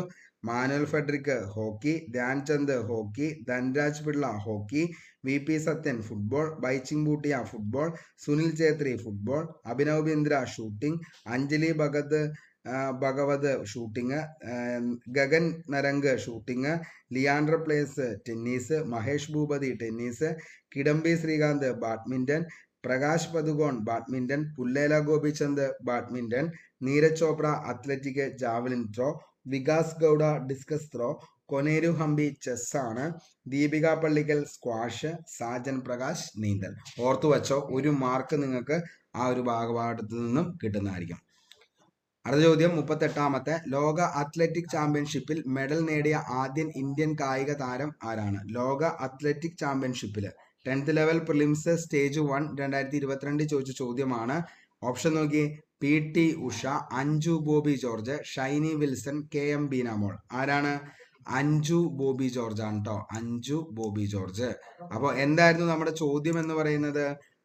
ഇന്ത്യൻ അത്ലറ്റിക് ഫെഡറേഷന്റെ ഇന്ത്യൻ അത്ലറ്റിക് ചാമ്പ്യൻഷിപ്പിൽ മെഡൽ നേടിയ ആദ്യ ഇന്ത്യൻ കായിക താരം. അപ്പോൾ ആരാണ്? ലോക അത്ലറ്റിക് ചാമ്പ്യൻഷിപ്പിൽ മെഡൽ നേടിയ ആദ്യ ഇന്ത്യൻ കായിക താരം അത് അഞ്ജു ബോബി ജോർജ് ആണ്. ഓക്കെ, നമുക്ക് അടുത്ത ചോദ്യത്തിലേക്ക് പോകാം. ഇന്ത്യൻ അത്ലറ്റിക് ഫെഡറേഷന്റെ സീനിയർ വൈസ് പ്രസിഡന്റായി തെരഞ്ഞെടുക്കപ്പെട്ടത് താഴെ പറയുന്നവയിൽ ആരെയാണ്? ഇന്ത്യൻ അത്ലറ്റിക് ഫെഡറേഷന്റെ സീനിയർ വൈസ് പ്രസിഡന്റായി തെരഞ്ഞെടുക്കപ്പെട്ടത് ആരെ? ഓപ്ഷൻ നോക്കി. അഞ്ജു ബോബി ജോർജ്, മേഴ്സി കുട്ടൻ, ഷൈനി വിൽസൺ, PT ഉഷ. ആരെയാണ്? 10th ലെവൽ സ്റ്റേജ് 5 2021 ചോദിച്ച ചോദ്യമാണ്. അപ്പോൾ ഇന്ത്യൻ അത്ലറ്റിക് ഫെഡറേഷന്റെ സീനിയർ വൈസ് പ്രസിഡന്റ് തിരഞ്ഞെടുക്കപ്പെട്ടത് ആരെയാണ്? അത് അഞ്ജു ബോബി ജോർജിനെ തന്നെയാണ്. Anju Bobby George, Anju Bobby George. നമുക്കറിയാം, ലോക അത്ലറ്റിക് ചാമ്പ്യൻഷിപ്പിൽ മെഡൽ, അതായത് വെങ്കലം നേടിയ ആദ്യ ഇന്ത്യൻ കായിക താരമാണ് ആരെന്ന് പറയുന്നത്? അഞ്ജു ബോബി ജോർജ്. 2023 പാരീസിലായിരുന്നു. അപ്പോൾ അത്ലറ്റിക്കിൽ ലോക റാങ്കിങ്ങിൽ ലോങ് ജമ്പിൽ 4ാം സ്ഥാനം ലഭിച്ചിട്ടുള്ള ഏക ഇന്ത്യൻ താരവും ആര് തന്നെയാണ്? അഞ്ജു ബോബി ജോർജ് ആണ്. അപ്പോൾ അത്ലറ്റിക്കില് എന്താണ് ലോക റാങ്കിങ്ങിൽ ലോങ് ജമ്പിൽ 4ാം സ്ഥാനം ലഭിച്ചിട്ടുള്ള ഏക ഇന്ത്യൻ താരം. അത്ലറ്റിക് ഫെഡറേഷൻ ഓഫ് ഇന്ത്യയുടെ സീനിയർ വൈസ് പ്രസിഡന്റായി നിയമിതയായ വനിത 2020 നിയമിതയായത്. 2020 BBC-യുടെ മികച്ച ഇന്ത്യൻ കായിക താരത്തിനുള്ള ലൈഫ് ടൈം അച്ചീവ്മെന്റ് പുരസ്കാരം ലഭിച്ച കായിക താരം. അപ്പോൾ 2020 BBC-യുടെ മികച്ച ഇന്ത്യൻ കായിക താരത്തിനുള്ള ലൈഫ് ടൈം അച്ചീവ്മെന്റ് പുരസ്കാരം ലഭിച്ച കായിക താരമാണ്. 2021 വേൾഡ് അത്ലറ്റിക്സിന്റെ വുമൺ ഓഫ് ദി ഇയർ പുരസ്കാരം ലഭിച്ച കായിക താരം. അപ്പോൾ 2021 വേൾഡ് അത്ലറ്റിക്സിന്റെ വുമൺ ഓഫ് ദി ഇയർ പുരസ്കാരം ലഭിച്ച കായിക താരം. അതേപോലെ 2024 പാരീസ് ഒളിമ്പിക്സിൽ മികച്ച പ്രകടനം നടത്താൻ ഇന്ത്യൻ താരങ്ങളെ ഒരുക്കുന്നതിന് മേൽനോട്ടം വഹിക്കുന്ന മിഷൻ ഒളിമ്പിക്സ് സെല്ലിൽ ഉൾപ്പെട്ട മുൻ മലയാളി അത്ലറ്റിക് താരം. ജന്മന ഒരു വ്യക്തിയുമായി ജനിക്കുന്ന അവസ്ഥയായ യൂണിലാറ്ററൽ റീനൽ അജനസിസ് എന്ന അവസ്ഥയുള്ള ഇന്ത്യൻ കായിക താരം. Anju Bobby George sports foundation സ്ഥിതി ചെയ്യുന്നത് എവിടെയാണെന്ന് ചോദിച്ചാൽ അത് ബാംഗ്ലൂരിലാണ്. അഞ്ജു ബോബി സ്പോർട്സ് ഫൗണ്ടേഷൻ സ്ഥിതി ചെയ്യുന്നത് ബാംഗ്ലൂരിലാണ്. ഓക്കെ, അപ്പൊ അത്രയും കാര്യങ്ങൾ കൂടി എന്ത് ചെയ്യുക, ഒന്ന് ഓർത്തു വച്ചോ. ഓക്കെ, അടുത്ത ചോദ്യത്തിലേക്ക് പോവാം. ഹോക്കി കളിയിലെ മാന്ത്രികൻ എന്നറിയപ്പെടുന്നത് ആരാണ്? ഹോക്കി കളിയിലെ മാന്ത്രികൻ എന്നറിയപ്പെടുന്നത് ആരാണ്? യൂണിവേഴ്സിറ്റി LGS പ്രിലിം സ്റ്റേജ് 1 2023 ചോദിച്ച ചോദ്യമാണ്. ഹോക്കി കളിയിലെ മാന്ത്രികൻ എന്നറിയപ്പെടുന്ന കായിക താരം ആരാണ്? Option Dhyan Chand, PT Usha, Karnam Malleshwari, Sunil Gavaskar. അപ്പോൾ ഹോക്കി കളിയിലെ മാന്ത്രികൻ എന്നറിയപ്പെടുന്ന കായിക താരമാരാണ്? ധ്യാൻചന്ദ്, PT ഉഷ, കർണം മല്ലേശ്വരി, സുനിൽ ഗവാസ്കർ. ആരാണ് ഹോക്കി കളിയിലെ മാന്ത്രികൻ? നമുക്കറിയാം ധ്യാൻചന്ദ് ആണ് ഹോക്കി കളിയിലെ മാന്ത്രികൻ. അതായത് 1936 ബെർലിൻ ഒളിമ്പിക്സിലാണ് ഇദ്ദേഹം ഇന്ത്യൻ ടീമിന്റെ നായകനാകുന്നത്. ധ്യാൻചന്ദിന്റെ ആത്മകഥ PSC എപ്പോഴും ചോദിക്കാറുണ്ട്. ഗോൾ എന്ന് പറയുന്നതാണ് ധ്യാൻചന്ദിന്റെ ആത്മകഥ, ഗോള്. ധ്യാൻചന്ദിന്റെ പ്രതിമയുള്ള വിദേശ നഗരം എവിടെയാണെന്ന് ചോദിച്ചാൽ അത് വിയന്ന, ഓസ്ട്രിയ. ധ്യാൻചന്ദിന്റെ ജന്മദിനമായ ഏറ്റവും കൂടുതൽ PSC ചോദിച്ചേക്കണേ ഓഗസ്റ്റ് 29 ദേശീയ കായിക ദിനമായി ആചരിക്കുന്നു. അതാണ് PSC ഏറ്റവും കൂടുതൽ ഈ ഒരു ഭാഗത്ത് ധ്യാൻചന്ദുമായി ബന്ധപ്പെട്ട് ചോദിച്ചേക്കുന്നത്. ഒന്നാമത്തെ ഹോക്കി കളിയിലെ മാന്ത്രികൻ എന്നറിയപ്പെടുന്നത് ധ്യാൻചന്ദ്. അതേപോലെ ധ്യാൻചന്ദിന്റെ ജന്മദിനമായ ഓഗസ്റ്റ് 29 ദേശീയ കായിക ദിനമായി ആചരിക്കുന്നു. ധ്യാൻചന്ദിന്റെ ആത്മകഥ ഓർത്തു വച്ചോ, ഗോൾ എന്നതാണ് ധ്യാൻചന്ദിന്റെ ആത്മകഥ. അതേപോലെ ധ്യാൻചന്ദിന്റെ പ്രതിമയുള്ള വിദേശ നഗരം വിയറ്റ്നയാണ്, ഓസ്ട്രിയ. ഓർത്തു വച്ചോ, ഒരു മാർക്കാണ്. ഓക്കെ, നമുക്ക് അടുത്ത ചോദ്യത്തിലേക്ക് പോവാം. ക്വസ്റ്റിൽ വന്ന ചെറിയൊരു മിസ്റ്റേക്ക് ആണ് കേട്ടോ ഇത്. നീരജ് ചോപ്ര എന്നതാണ് കേട്ടോ 41ാമത്തെ ചോദ്യം. നീരജ് ചോപ്ര ഏതു കായിക ഇനവുമായി ബന്ധപ്പെട്ടിരിക്കുന്നു? നമുക്കറിയാം, കാരണം അത്രത്തോളം വാർത്തയിൽ ഇടം പിടിച്ച ഒരു വ്യക്തിയാണ് ശരിക്കും നീരജ് ചോപ്ര എന്ന് പറയുന്നത്. കാരണം എന്താണെന്ന് വെച്ച് കഴിഞ്ഞാൽ ടോക്കിയോ ഒളിമ്പിക്സിൽ ജാവലിംഗ് ത്രോയുമായി ബന്ധപ്പെട്ട് ഇത്രത്തോളം എന്താണ് നമ്മുടെ എന്താ പറയാ വാർത്തയിൽ ഇടം പിടിച്ച മറ്റൊരു വ്യക്തി ഉണ്ടായിട്ടില്ല. അപ്പോൾ അതുകൊണ്ട് തന്നെ ഈ ഒരു ആളും അതേപോലെ തന്നെ എന്താണ് ഹരിയാന, അതേപോലെ തന്നെ എന്താണ് ഈ പറയുന്ന 2020 ടോക്കിയോ ഒളിമ്പിക്സ്, അതെന്നും എല്ലാ മലയാളികൾക്കും അത്രത്തോളം എന്താണ്, മലയാളികൾക്കല്ല ഒരു ഇന്ത്യക്കാരൻ എന്ന നിലയിൽ നമുക്ക് എന്താണ് അത്രത്തോളം എന്താണ് വാർത്തയിൽ ഇടം പിടിച്ചതും പ്രിയപ്പെട്ടതുമായിട്ടുള്ള ഒളിമ്പിക്സുമാണത്. ഓക്കെ, കാരണം നീരജ് ചോപ്ര ഏതു കായിക ഇനവുമായി ബന്ധപ്പെട്ടിരിക്കുന്നു എന്ന് ചോദിച്ചു കഴിഞ്ഞാൽ നമുക്കറിയാം ഏതാണ് നീരജ് ചോപ്ര ഏതാണ്? Javelin throw. ഓക്കെ, അപ്പോൾ നീരജ് ചോപ്ര ഏത് കായിക ഇനവുമായി ബന്ധപ്പെട്ടിരിക്കുന്നു എന്ന് ചോദിച്ചു കഴിഞ്ഞാൽ ജാവലിൻ ത്രോയാണ്. ഓക്കെ, അടുത്തത് ടോക്കിയോ ഒളിമ്പിക്സിൽ ജാവലിൻ ത്രോ ഇനത്തിൽ സ്വർണം നേടിയ കായിക താരം. അത് വീണ്ടും ചോദിച്ചു. ഇത് khadi board LDC prelim stage 3 2023 ചോദിച്ച ചോദ്യമാണ്. മറ്റത് LGS എക്സ് സർവീസ്മാൻ 2023 ഈ ചോദ്യം ചോദിച്ചത്. നീരജ് ചോപ്ര ഏത് കായിക ഇനവുമായി ബന്ധപ്പെട്ടിരിക്കുന്നു എന്ന ചോദ്യം LGS എക്സ് സർവീസ്മാൻ 2023 ചോദിച്ചാണ് ജാവലിൻ ത്രോ. ഇനി ജാവലിൻ ത്രോ നമുക്കറിയാം ടോക്കിയോ ഒളിമ്പിക്സിൽ ജാവലിൻ ത്രോ ഇനത്തിൽ സ്വർണം നേടിയത് ആരാന്ന് ചോദിച്ചു കഴിഞ്ഞാൽ ആരാണ്?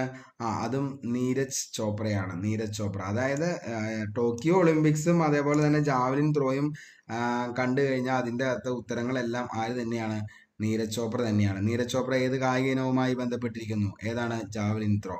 ഒളിമ്പിക്സിന്റെ ചരിത്രത്തിൽ ആദ്യമായി ജാവലിൻ ത്രോയിൽ ഇന്ത്യക്ക് സ്വർണ്ണ മെഡൽ നേടിയ ആദ്യ കായിക താരം അത് തന്നെയാണ് നീരജ് ചോപ്രനെ അത്രത്തോളം എന്താണ് പ്രശസ്തനാക്കി മാറ്റിയത്. കാരണം എന്താണ് ഒളിമ്പിക്സിന്റെ ചരിത്രത്തിൽ ആദ്യമായി ജാവലിൻ ത്രോയിൽ എന്ത് കിട്ടുകയാണ്? ഇന്ത്യക്ക് സ്വർണ്ണ മെഡൽ കിട്ടുകയാണ്. ആരിലൂടെ?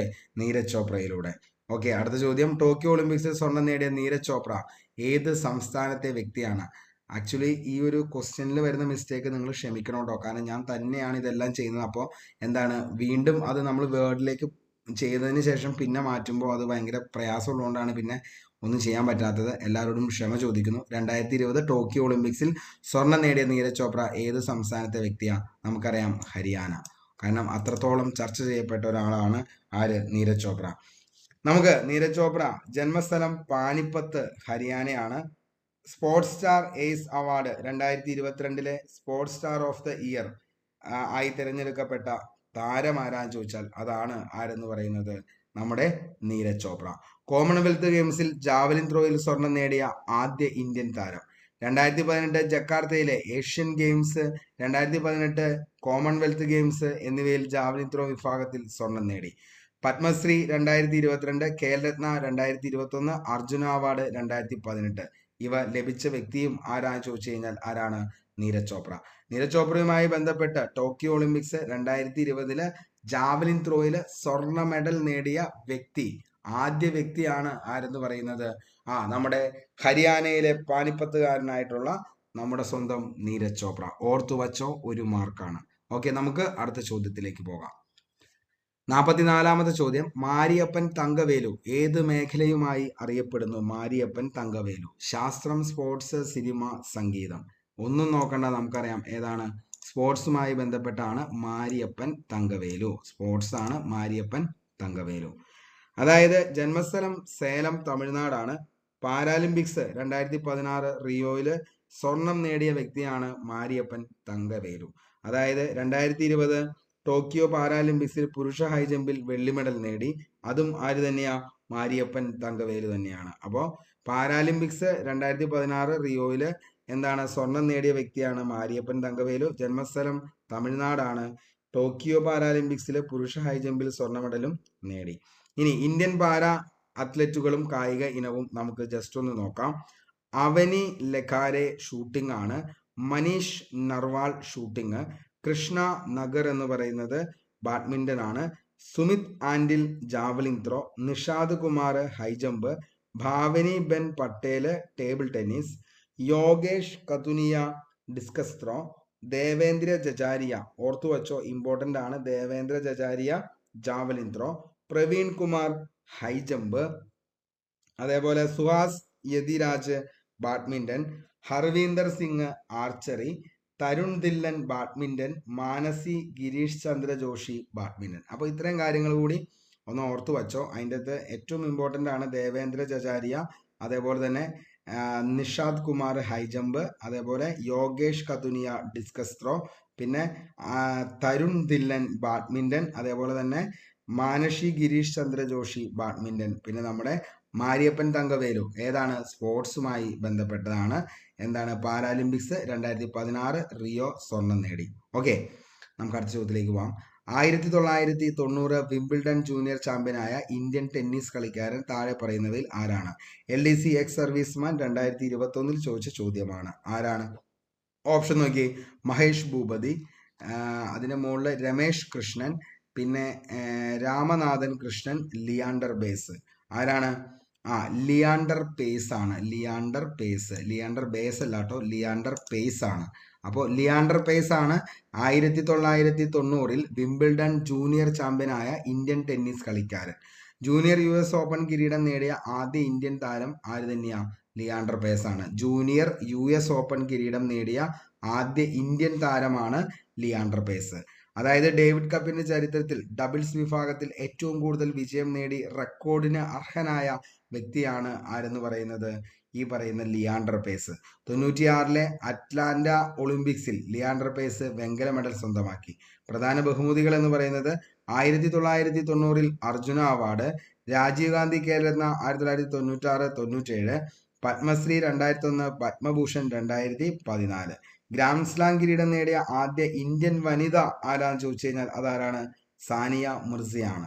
ഇനി ഗ്രാൻഡ് സ്ലാം നേടുന്ന ആദ്യ ഇന്ത്യൻ താരം ആരാന്ന് ചോദിച്ചാൽ അത് മഹേഷ് ഭൂപതിയാണ്.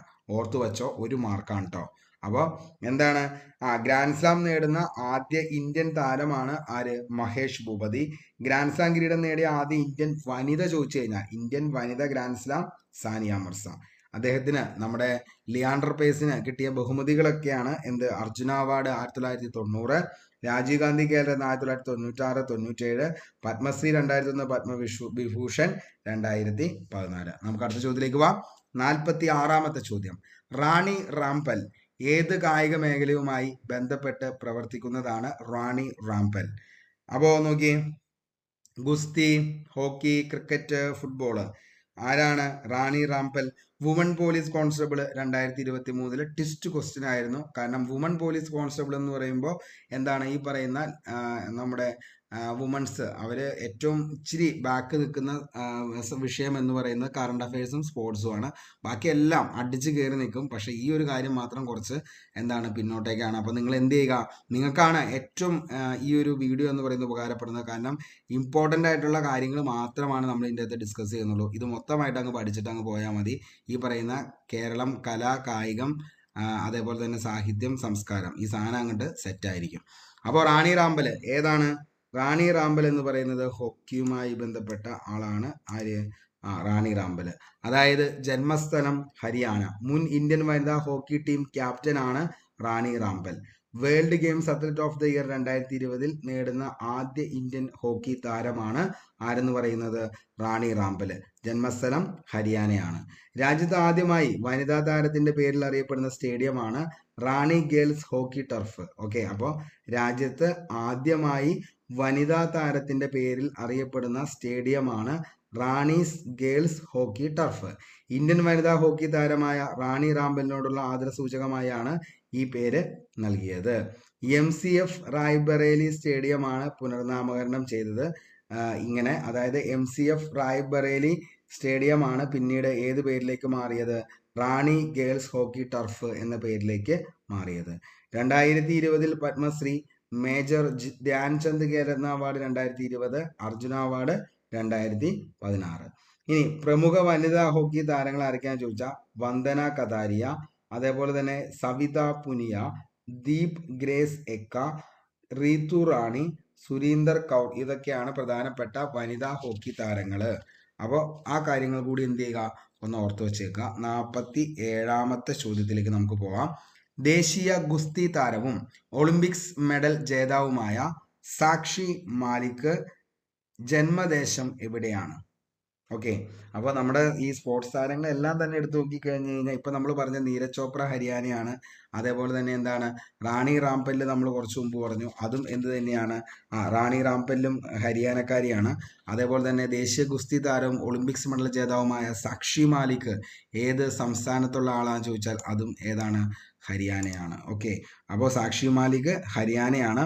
ഒളിമ്പിക്സ് മെഡൽ നേടുന്ന ആദ്യ ഇന്ത്യൻ വനിതാ ഗുസ്തി താരമാണ് സാക്ഷി മാലിക് എന്ന് പറയുന്നത്. അപ്പോൾ എന്താണ് 2016 ഒളിമ്പിക്സ് മെഡൽ നേടുന്ന ആദ്യ ഇന്ത്യൻ വനിതാ ഗുസ്തി താരം.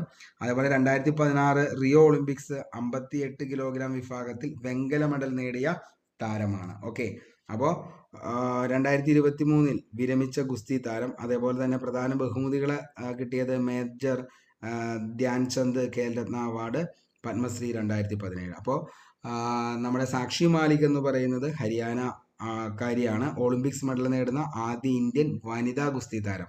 ഒളിമ്പിക്സ് മെഡൽ നേടുന്ന ആദ്യ ഇന്ത്യൻ വനിതാ ഗുസ്തി താരമാണ് സാക്ഷി മാലിക്. 2016 റിയോ ഒളിമ്പിക്സിൽ 58 കിലോഗ്രാം വിഭാഗത്തിൽ വെങ്കല മെഡൽ നേടിയ താരം. 2023 ആര് സാക്ഷി മാലിക് വിരമിക്കുകയാണ്. പ്രധാന ബഹുമതി മേജർ ധ്യാൻചന്ദ്, അതേപോലെ തന്നെ എന്താണ് ഖേൽരത്ന അവാർഡ് 2016, പത്മശ്രീ 2017. നമുക്ക് അടുത്ത ചോദ്യത്തിലേക്ക് പോവാം. 48. 6 ലോകകപ്പ് കളിച്ച ആദ്യ ഇന്ത്യൻ വനിതാ ക്രിക്കറ്റ്. അപ്പോൾ എന്താണ് 6 ലോകകപ്പ് കളിച്ച ആദ്യ വനിതാ ക്രിക്കറ്റ് ക്യാപ്റ്റൻ ആരാണ്? നല്ലൊരു ചോദ്യമാണ്. 6 ലോകകപ്പ് കളിച്ച ആദ്യ ഇന്ത്യൻ വനിതാ ക്രിക്കറ്റ് ക്യാപ്റ്റൻ ആരാണ്? ഓപ്ഷൻ നോക്കിയേ.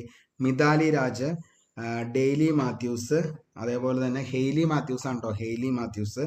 അതേപോലെ തന്നെ Meg Lanning, Poonam Raut. Khadi board LDC stage 1 2023 ചോദിച്ച ചോദ്യമാണ് മക്കളെ, ഇമ്പോർട്ടൻ്റ് ആണ്.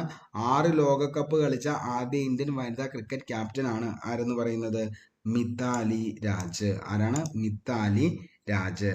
6 ക്രിക്കറ്റ് ലോകകപ്പുകൾ കളിച്ച ആദ്യ വനിത എന്ന റെക്കോർഡ് സ്വന്തമാക്കിയ താരമായിരുന്നു മിതാലി രാജ്. അതായത് അന്താരാഷ്ട്ര ക്രിക്കറ്റിൽ 20 വർഷം പൂർത്തിയാക്കിയ ആദ്യ വനിതാ ക്രിക്കറ്റർ. വനിതകളുടെ അന്താരാഷ്ട്ര ഏകദിന ക്രിക്കറ്റിൽ 200 മത്സരങ്ങൾ കളിച്ച ആദ്യ താരം. അന്താരാഷ്ട്ര വനിതാ ഏകദിന ക്രിക്കറ്റിൽ 7000 റൺസ് തികച്ച ആദ്യ വനിതാ ക്രിക്കറ്റ് താരം. അന്താരാഷ്ട്ര 2020 ക്രിക്കറ്റിൽ 2000 റൺസ് നേടിയ ആദ്യ ഇന്ത്യൻ താരം. വനിതാ ലോകകപ്പ് ചരിത്രത്തിൽ ഏറ്റവും കൂടുതൽ മത്സരങ്ങൾ നയിച്ച ക്യാപ്റ്റൻ എന്ന റെക്കോർഡ് നേടിയ താരം. ഇനി വനിതകളുടെ അന്താരാഷ്ട്ര ഏകദിന ക്രിക്കറ്റിൽ ഏറ്റവും കൂടുതൽ മത്സരങ്ങൾ കളിച്ചു എന്ന റെക്കോർഡ് അർഹയായ ഇന്ത്യൻ താരം. വനിതാ ഏകദിന ക്രിക്കറ്റിൽ 50 അർദ്ധ സെഞ്ചുറി നേടിയ ആദ്യ താരം.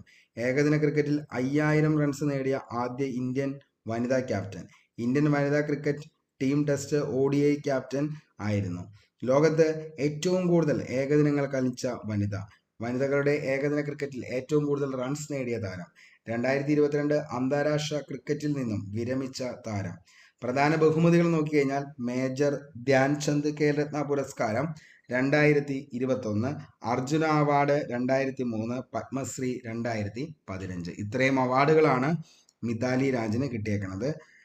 അപ്പോൾ ഓർത്ത് വച്ചോ, എല്ലാ പോയിന്റ്സും നമ്മൾ ഡിസ്കസ് ചെയ്തിട്ടുണ്ട്. 49ാമത്തെ ചോദ്യം, എലൈൻ തോംസൺ തെറ്റായ പ്രസ്താവന ഏത്? എലൈൻ തോംസണുമായി ബന്ധപ്പെട്ട് തെറ്റായ പ്രസ്താവന താഴെ പറയുന്നവയിൽ. LGS സീമാൻ 2021 ചോദിച്ചതാണ്. ജമൈക്കൻ താരം, ഓപ്ഷൻ എ ജമൈക്കൻ താരം. Option B, Tokyo Olympics 200 metre final 21.53 സെക്കൻഡിൽ ഫിനിഷ് ചെയ്തു. ഓപ്ഷൻ സി, ഒളിമ്പിക്സിലെ സ്പ്രിന്റ് ഇനങ്ങളിൽ, സ്പ്രിന്റ് എന്നാണ് കേട്ടോ, ഒളിമ്പിക്സിലെ സ്പ്രിന്റ് ഇനങ്ങളിൽ ഇരട്ട സ്വർണം നിലനിർത്തുന്ന ആദ്യ വനിത. അടുത്തത്, ഒളിമ്പിക്സ് ട്രാക്ക് ആൻഡ് ഫീൽഡ് ഇനങ്ങളിൽ 6 സ്വർണം നേടുന്ന വനിത. അപ്പോൾ ഇതിൻ്റെ അകത്ത് ഏതാണ് ശരിയായിട്ടുള്ളത് എന്നാണ് നമ്മളെടുത്ത് ചോദിക്കുന്നത്. ഏതാണ്? ഒളിമ്പിക്സ് ട്രാക്ക്, തെറ്റായ പ്രസ്താവന. എലൈൻ തോംസന്റെ തെറ്റായ പ്രസ്താവനയാണ് ഒളിമ്പിക്സ് ട്രാക്ക് ആൻഡ് ഫീൽഡ് ഇനങ്ങളിൽ 6 സ്വർണം നേടുന്ന ആദ്യ വനിത എന്ന് പറയുന്നത്. അപ്പോൾ ഒളിമ്പിക്സ് ട്രാക്ക് ആൻഡ് ഫീൽഡിൽ 6 ഇനങ്ങളിൽ സ്വർണം നേടുന്ന ആദ്യ വനിത. അപ്പൊ അതാണ് എന്ത്? തെറ്റായ പ്രസ്താവന എന്ന് പറയുന്നത്. കാരണം ടോക്കിയോ ഒളിമ്പിക്സ് വനിതകളുടെ 100 മീറ്റർ ഒളിമ്പിക്സിൽ റെക്കോർഡോടെ സ്വർണം നേടിയതാണ് ആര്? എലൈൻ തോംസൺ എന്ന് പറയുന്ന ഈ പറയുന്ന ആള്. അതേപോലെ തന്നെ എന്താണ് ഇതിന്റെ പ്രത്യേകത എന്ന് പറഞ്ഞു കഴിഞ്ഞാൽ, അതായത് ജമൈക്ക, എലൈൻ തോംസൺ ജമൈക്ക 10.61, 33 വർഷം പഴക്കമുള്ള ഫ്ലോറൻസ് ഗ്രിഫ്ത്ത് ജോയ്നറുടെ ഒളിമ്പിക്സ് റെക്കോർഡാണ് ആര് തകർത്തത്? ജമൈക്കൻ താരമായിട്ടുള്ള എലൈൻ തോംസൺ തകർത്തത്. ടോക്കിയോ ഒളിമ്പിക്സിൽ വനിതകളുടെ 200 മീറ്റർ ഫൈനലിൽ 21.53 സെക്കൻഡിൽ ഫിനിഷ് ചെയ്തു. ഒളിമ്പിക്സിലെ സ്പ്രിന്റ് ഇനങ്ങളിൽ ഇരട്ട സ്വർണം നിലനിർത്തുന്ന ആദ്യ വനിത. അപ്പൊ ഒളിമ്പിക്സിലെ എന്താണ്? സ്പ്രിന്റ് ഇനങ്ങളിൽ ഇരട്ട സ്വർണം നിലനിർത്തുന്ന ആദ്യ വനിതയാണ് ആരെന്ന് പറയുന്നത്? ഈ പറയുന്ന നമ്മുടെ എലൈൻ തോംസൺ എന്ന് പറയുന്നത്. ലാസ്റ്റ് ചോദ്യത്തിലേക്ക് പോകാം. പുരസ്കാരം നേടിയ ആദ്യ, അതായത് ഖേൽരത്ന പുരസ്കാരം എന്നുണ്ട് കേട്ടോ ഇതിൻ്റെ അത് സുഹൃത്തുക്കളെ. അപ്പോൾ ഖേൽരത്ന പുരസ്കാരം നേടിയ ആദ്യത്തെ മലയാളി വനിത ആരാണ്? ഖേൽരത്ന പുരസ്കാരം നേടിയ ആദ്യത്തെ മലയാളി വനിത ആരാണ്? ഖേൽ രത്ന പുരസ്കാരം നേടിയ ആദ്യത്തെ മലയാളി വനിത. അതായത് ജൂനിയർ പ്രൊജക്ട് അസിസ്റ്റന്റ് 2023 ചോദിച്ച ചോദ്യമാണ്. ഖേൽരത്ന പുരസ്കാരം നേടിയ ആദ്യത്തെ മലയാളി വനിത ആരാണ്? ഓപ്ഷൻ നോക്കിയേ.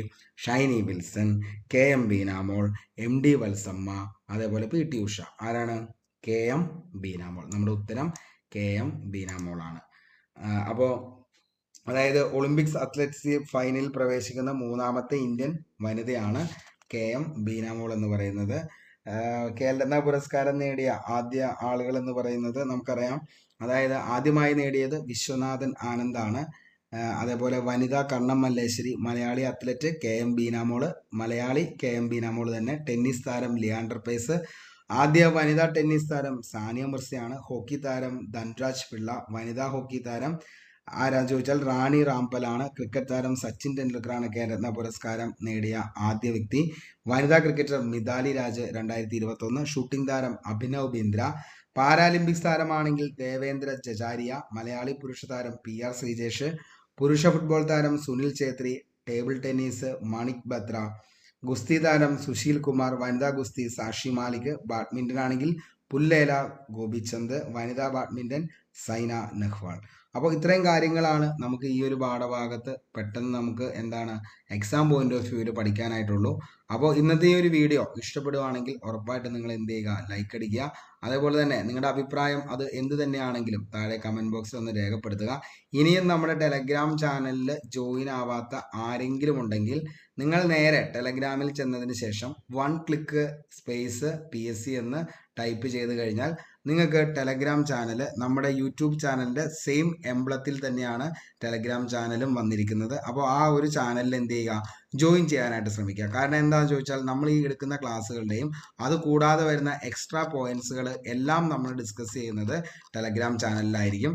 അപ്പോൾ അങ്ങനെയാണ് നമ്മുടെ കാര്യങ്ങളൊക്കെ പോകുന്നത്. എല്ലാവരും എന്ത് ചെയ്യുക? കൃത്യമായി പഠിക്കാനായിട്ട് ശ്രമിക്കുക. അതേപോലെ തന്നെ എന്ത് ചെയ്യുക? പഠിച്ച കാര്യങ്ങൾ നന്നായിട്ട് റിവിഷൻ ചെയ്യാനും കൂടി ശ്രമിക്കുക. നമ്മൾ എല്ലാ ദിവസവും പഠിക്കുന്നു, കുറേ കാര്യങ്ങൾ പഠിക്കുന്നു എന്നുള്ളതിലല്ല കാര്യം. പഠിച്ച കാര്യങ്ങൾ എത്രയൊക്കെ നമ്മുടെ മനസ്സിൽ ഓർത്ത് ഉണ്ടെന്ന് ഓർത്ത് വയ്ക്കാൻ പറ്റുന്നുണ്ട്, അല്ലെങ്കിൽ ഓർത്ത് എടുക്കാൻ പറ്റുന്നുണ്ട് എന്നുള്ളതിലാണ് കാര്യം. അല്ലെങ്കിൽ എക്സാം പോയിന്റ് ഓഫ് വ്യൂവിൽ നിങ്ങൾക്ക് മൊത്തം കൺഫ്യൂഷൻ ആയി പോകും. അപ്പോൾ കൺഫ്യൂഷൻ ഉണ്ടാവാതിരിക്കാനുള്ള കാരണം എന്താ ചോദിച്ചാൽ, അത് വ്യക്തമായി പഠിച്ച ആളുകൾക്ക് മാത്രമാണ് കൺഫ്യൂഷൻ ഇല്ലാതെ എക്സാം നമുക്ക് നല്ല രീതിയിൽ അറ്റൻഡ് ചെയ്യാനായിട്ട് പറ്റത്തുള്ളൂ. അപ്പോൾ ഇന്നത്തെ ഈ വീഡിയോ ഇവിടെ വെച്ച് വൈൻഡപ്പ് ചെയ്യാണ്. എല്ലാവർക്കും നല്ലത് മാത്രം വരട്ടെ എന്ന് ആത്മാർത്ഥമായി പ്രാർത്ഥിക്കുന്നു. സൈനിങ് ഓഫ്, അരുൺ കൊമ്പൻ.